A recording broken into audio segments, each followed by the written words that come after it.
Hello everyone, Jilles Groskamp here from Team Infinity, and today in this video I want to talk about the Infinity IF14 SPEC1ALE, and I want to show you how to bleed the shock properly on the IF14 SPEC1ALE. Here I have a shock and I'm gonna fill it up with oil soon, and usually on most conditions you would like to have zero rebound, which means when you push the shock shaft, the shock shaft will never come back. This is quite a challenging thing because when the bladder is new, it's quite easy to do, but when the bladder is used, the bladder is a little bit bigger, so it's more difficult to get a zero rebound. So in this video I want to show you how to do it, so come and have a look. First of all, make sure that the shock shaft is moving freely. And as if you've seen my previous videos, at the moment the best O-ring to use is the R0135B, and that's the transparent O-ring that we use in the IF15 and IF18. I also recommend you to use, if you make your shocks again, to rebuild it with a fresh bladder, and we use the standard one from the kit. That's the soft version, and this is in most conditions the best bladder. First, make sure that the shock is filled up properly, so it's almost full, and make sure all the air bubbles they go away. So for this example, I filled up the shock, and first thing you do is you push the shock shaft all the way up.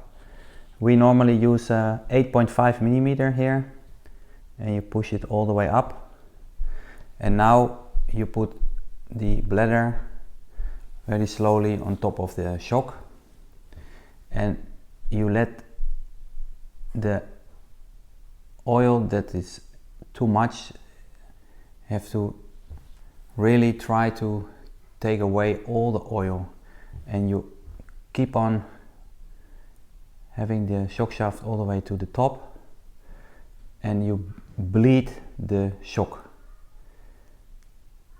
Because this bladder is already used, it's getting a little bit more difficult to put it in, and always take away all the oil on the side of the shock.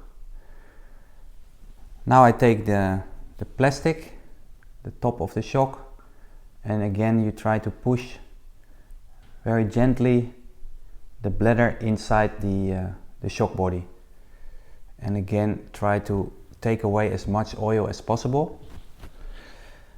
Now you close the shock, and again always keep the shock shaft to the top.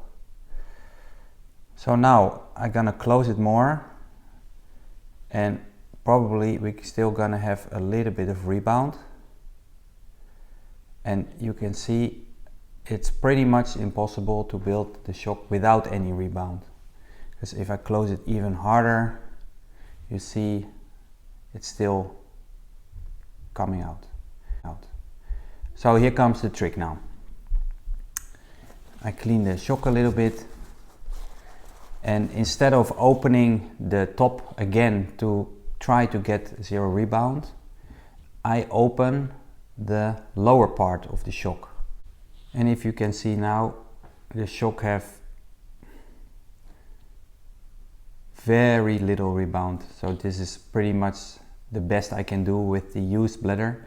If you use a new bladder, it's absolutely more easy to have zero rebound. But this is pretty decent. So yeah, this is my trick to take away most of the oil out of the shock and have no air, of course, inside. So this is how I do it. Okay, that's it for today. As you can see, it's not so easy to get a zero rebound, but definitely something that you can try out. From the bottom of the shock is the most easy way to get all the oil out and I think you definitely should try this on your home track. Thank you again for watching my video. I hope this was helpful, and see you next time.